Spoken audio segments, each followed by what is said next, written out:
I think the idea of team teaching is wonderful. What other ways do you think we could create the perfect classroom? Gosh, well, when I find out how to do that, I'll probably be able to. I think in one way, I try not to myself under the because I sort of feel like that's never going to happen. At least the way that it's perfection. For me, I think the perfect classroom would be one in which every student felt 100% engaged with learning, 100% of the time, and left the experience feeling that there was nothing that happened in that classroom that was less than fully useful or fully engaging. And that's such a high standard to set that what I try instead and say to myself is, well, I want to create a classroom, if at all possible, that for most of the time has most people at some point engaged. I would like every student to feel that for part of the time they had in the class, they were engaged. So how is that going to happen? Well, it seems to me clear you have to use multiple teaching modalities that match the multiple learning modalities that are going to be evident in the class. So every class that I teach, every session, whether it's 50 minutes, 2.5 hours, or a weekend, I just did a weekend last weekend, 5 hours on Friday, and then 8:30 to 4:30 on Saturday. I'm always trying to find at least 3 different teaching modalities. And that can be as simple as a presentation from me, a small group discussion, and then some kind of silent activity. One of the things I'm really interested in doing is building into every class periods of silence where students are engaged in purposeful work, but they're not speaking, because I find that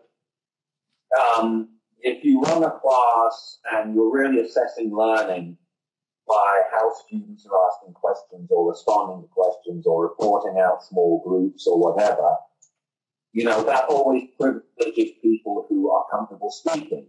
And if you're introverted, or if English is not your first language, or if you just feel uncomfortable using the language of a new subject, it's hard for you to participate. So one thing I do a lot, just to mention one technique, is I use a chalk talk exercise.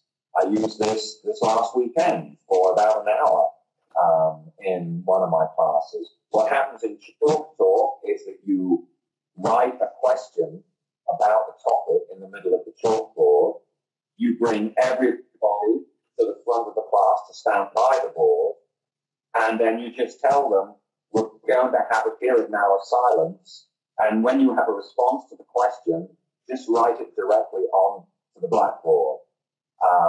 And those who are not writing, watch what responses are going up, and if you see 2 responses that seem to you to be similar, just draw a line between the 2 responses.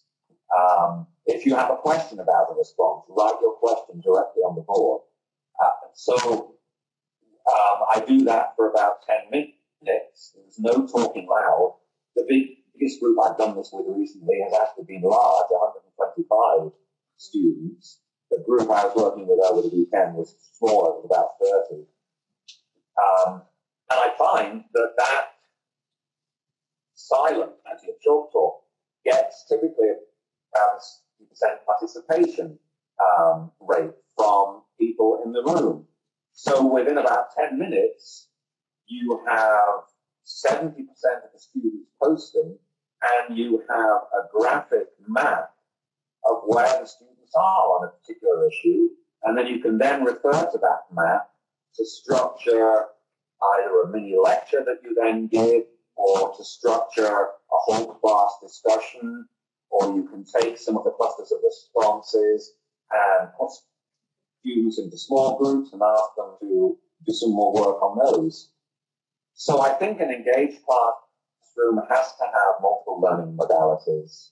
And then I think the other thing that it has to have is a lot of student participation. Because, one of the few reliable and valid findings that comes from literature on student engagement is that the more students feel they are participating, the higher their perceived level of engagement, the more useful they find the class. So I'm constantly looking for participatory exercises. Doesn't mean to say I never lecture, but I'm aware that is only one of many, many different tools. And the third and final thing I'd say about an engaging classroom is before I ask them something that involves a degree of difficulty or risk for their learning, I always try and strive to model my own engagement in it first. So if I'm asking students to think critically about something or to move into a new skill development area, I try and model doing critical thinking on myself, first of all, or I try and, engage in some dimension of the skill that's new or difficult for me, because I feel that it's important that we as instructors model for students what we want them to do before we ask them to do that. So, I do all that and then I cross my fingers and hope that students find it engaging. And then I wait to see what the critical instinct questionnaire results for that week say. And that, more than anything else, gives me really helpful information that helps me, I think, make good, informed decisions for the next time I'm meeting with that particular class. How can those ideas be expanded into the online environment? I'm really interested in this whole area because I teach online every year. I teach a hybrid course online every year, and I teach a fully online asynchronous class every year. And one of the interesting things for me that sort of took me by surprise actually is how transferable so many of the principles and guidelines that I have about good face-to-face classroom teaching, how transferable those are to an online environment. Now, I know there are important differences, and for example, you can't replicate the immediate energy that happens in a face-to-face classroom where all the students are together and someone raises a question and the discussion just takes off. That's hard to do online. But what I said earlier about the 3 or 4 things that are crucial for an engaged classroom, a perfect classroom, I would say they apply just as much to online. When I'm doing a course, I need to have different ways of getting students involved. So I need to have different learning modalities and teaching modalities. So, whenever I do a new course, I go into the recording studio here at university and I record maybe, 12 mini 5-minute long lecturettes that will be used for each of the 12 or 15 modules in the class. For every module, I try and find 2 or 3 different ways which the students can use to communicate their learning to me. I encourage a lot of student-to-student learning, so it's not all individual students posting and responding to me. Part of the assignments are collaborative assignments, so typically for each week, there is an individual assignment and there is a collaborative assignment. So I feel it's important to use multiple modes. I do the critical instant questionnaire once a month with all my online courses, and then I feed back the results, post them to everybody, and talk about how what I've learned from students is informing, what we're going to do in the next 2 or 3 weeks. I always feel that if I'm asking students to make any kind of disclosure, it's important that I model doing that first. So I post a lot. One of the ways that I model critical thinking is that I have an avatar, an online avatar, that's called Shannon. And it's called Shannon. My avatar is Shannon because I play in a band, which you should all check out, 49ers. And my stage name is Steve Shannon. So my avatar online is Shannon. And by the way, the 99ers, we have a record contract with a label in Nashville, Tennessee. We have 4 albums out. The 5th one coming out soon. So that's fun. Anyway, so I post online as Shannon. And students know that when Shannon is posting online, it's really me. But I critique the postings from Stephen Brookfield as Shannon. So I'm trying to model a critical engagement with my own thinking by using that particular, online avenue. And actually, that's something that I think modeling a critique of yourself, it's easier for me to do that online than it is in class. If I'm doing this in class, then what I usually do is I'll give a lecture or, explain a concept in one corner of the room, then I'll move to another corner, I'll look back at where I was sitting, kind of like the empty chair technique that Clint Eastwood used at the Republican National Convention, and I'll look back at the chair and I'll say, this is something that you ignored, some information that you didn't include, an example from practice that I think poses real problems for what the advice you're giving. That's how I'll do it in the classroom, but I think it works better online when the avatar Shannon shows up and critiques Stephen Brookfield. So long answer, but I'm really struck by how transferable many of the face-to-face principles are. It's just that the way they play themselves out will look different in an online environment. But the basic principle of modeling what you want students to do, of using multiple modalities, of having students work with each other as well as just submit work to you, all those things apply just as much online as they do in a face-to-face environment.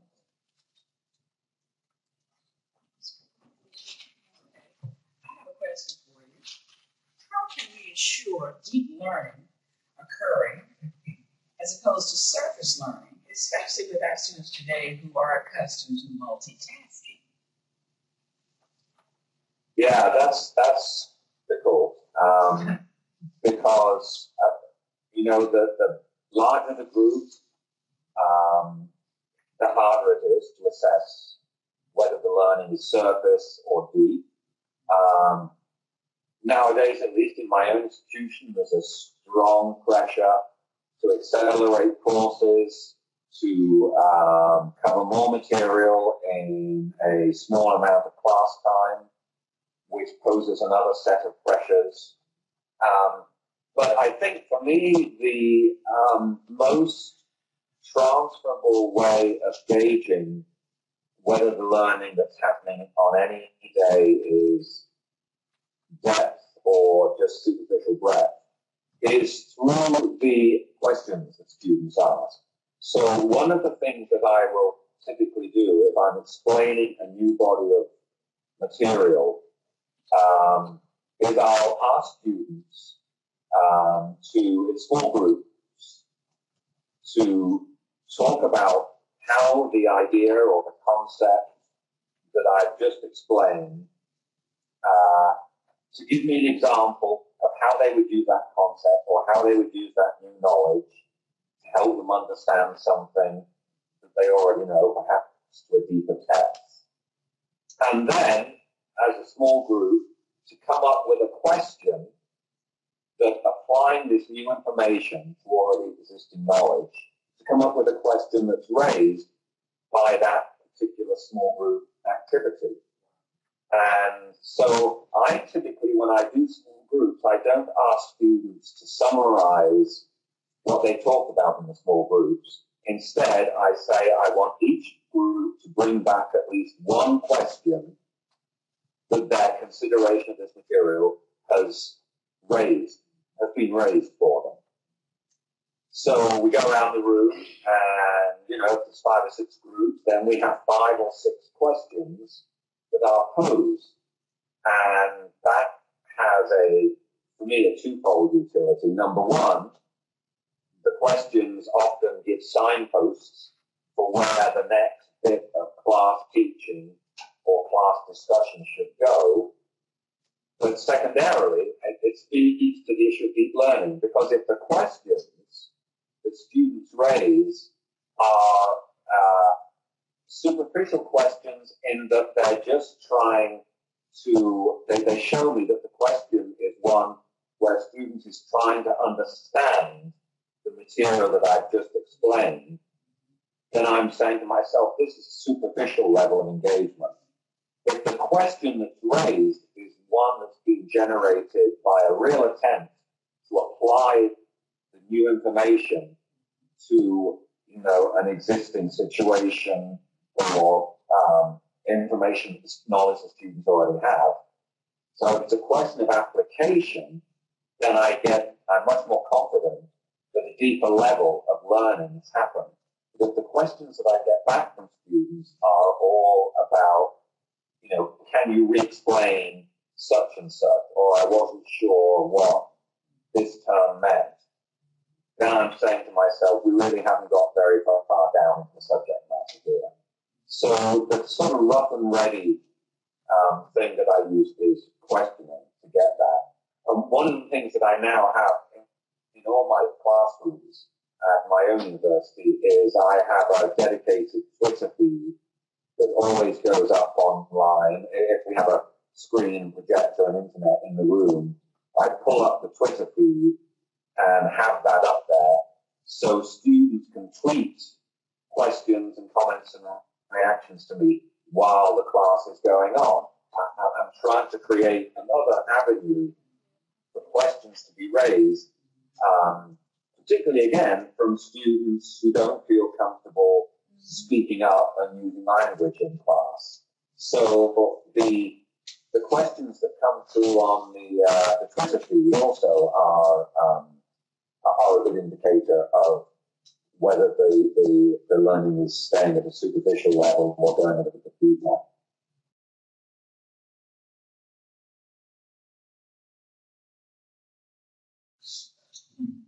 Okay. Do you think creative thinking and problem solving have suffered because of technology?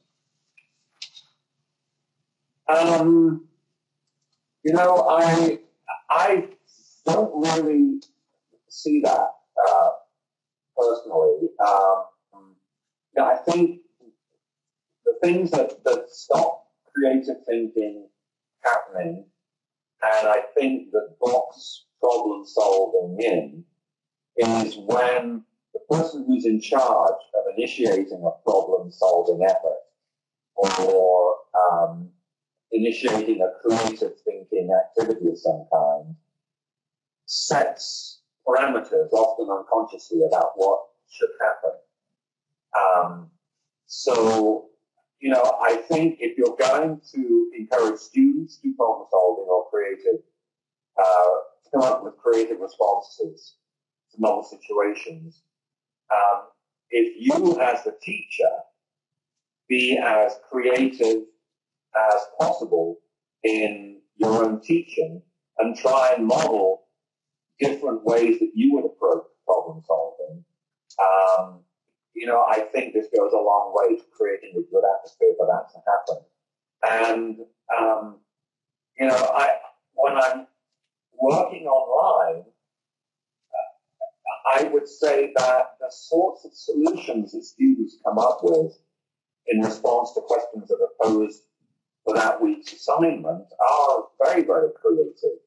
And I know that there is a sense that, today's students, millennials, are needing an immediate answer because of the accessibility of the web and the way that, if you have a question, you can type it in and Ask Jeeves or something else will come up. You expect an immediate answer to come up. But, I think one of the responsibilities that I have as an instructor is to teach students some informational literacy. And so one of the activities that I like to use is using the creation of a wiki to teach students how easy it is to post false information. So, I will create a wiki and I'll tell students, here's a question or topic. I want us to construct this wiki, and I'm going to post 3 or 4 pieces of information on it, but one of them will be completely false. But I'm not going to tell you which one it is. And then they tell me which ones of my 3 or 4 contributions are false, and then I reveal it afterwards. And I've even played with actually doing live Wikipedia with students, live Wikipedia postings, so that they can see how easy it is to get information that looks plausible and authoritative in an online context. So, I don't really feel that the online environment necessarily is killing creativity. And in fact, I see many online engagements that are incredibly creative, and I feel that I, as a teacher, have got more creative by being able to incorporate technology into the classroom. I think it's other factors really which constrain creativity and limit problem solving. Please comment on the silent killer of student engagement. On the silent? The silent killer of student engagement. Oh gosh, the silent killer of student engagement, like the hypertension of learning. I really got that metaphor from, as someone myself who suffers from high blood pressure, and I'm on medication to control that. And I just like the idea that there are things in a student's consciousness that you as a teacher may be completely unaware of, but that are just eating away at their momentum, eating away at their self-confidence. And so, I think there are actually multiple silent killers of that. I mean, some of the silent killers are things that we do as teachers, where, if you as a teacher never bother to check in and find out how your students are experiencing the class, then you can be killing student engagement without having any consciousness of that. But for me, the things like the cultural suicide, the lost innocence, the imposter syndrome, all those things are silent killers, because on the surface, it doesn't look as anything, as there's a danger signal. But internally, all these emotions are churning, they're eating away at self-confidence, they're convincing students that, I'm the only one who's suffering from that, from feeling like this. And, that's, unless those are dealt with, they will really kill a student's desire to stick with a program. The first time they hit a bump in the road, they're going to drop out. So that's why it's so important I think, to make all these things publicly, to name them and deal with them publicly.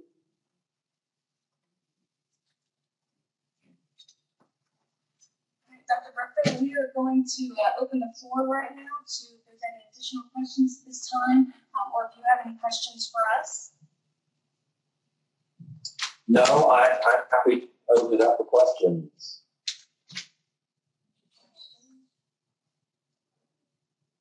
One that came to mind when you talk about all of the theories.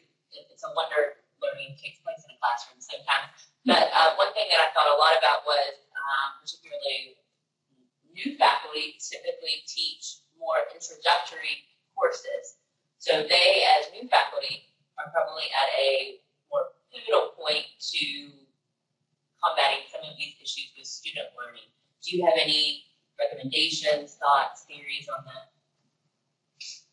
Well, I think you're right. The new faculty often do the intro to such and such, or the foundations of kinds of courses. So as well as the pressures they feel about being new to the activity of teaching, and the pressures brought by the fact that he's a freshman who may have all kinds of anxieties themselves as students, you have this added burden that you're trying to cover an enormous amount of material often, and feeling under the gun, and feeling that if you do too many participatory, active learning kinds of things, you're going to slow up the pace, and we're not going to get the content covered. So I think it's a very real concern that you raise. I think there are a couple of ways that I've seen work with dealing with this. One is, and I used to do this when I was the head of department, for every new faculty member that came in, I would try for part of the semester to pair that faculty member up with a more experienced member of the department. And sometimes it would be me.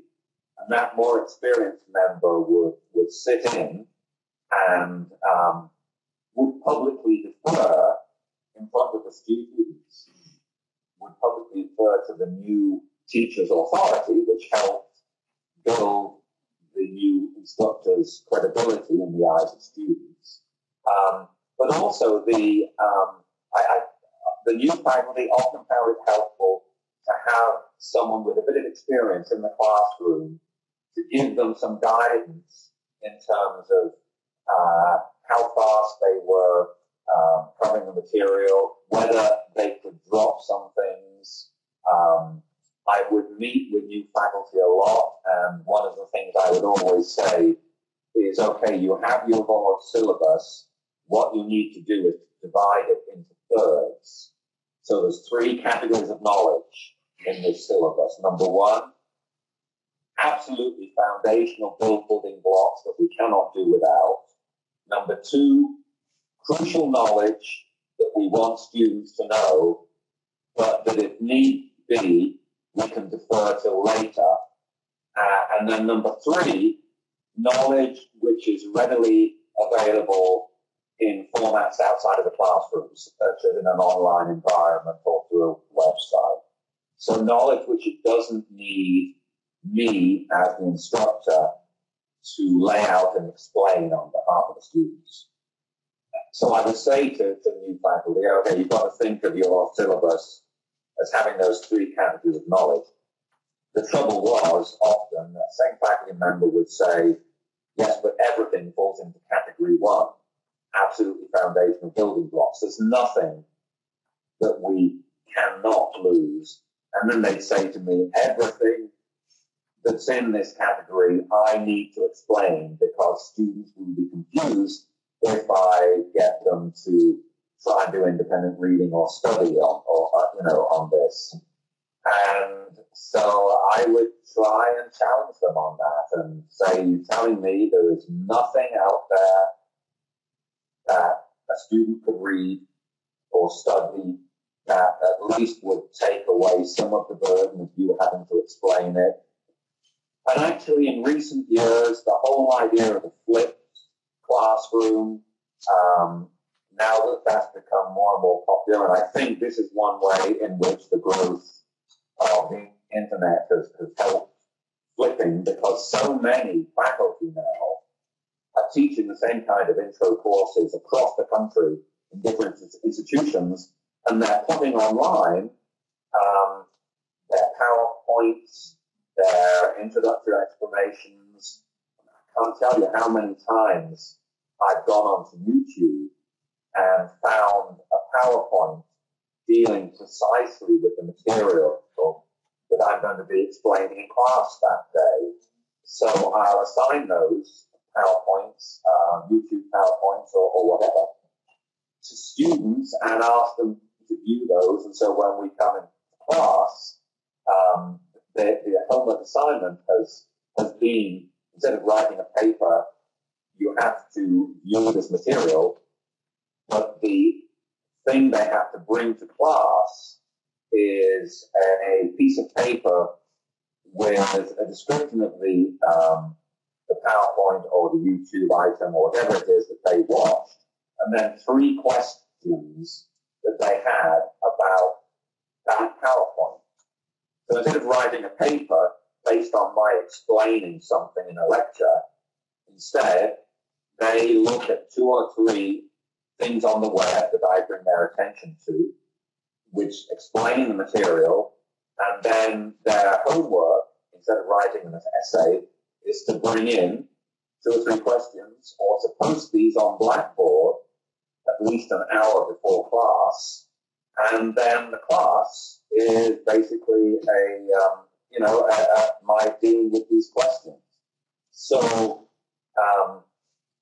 that's something that I'm trying to urge first-year instructors to do more and more of. And since so many of them are very tech-savvy because of, their generation, they're very, very open to that.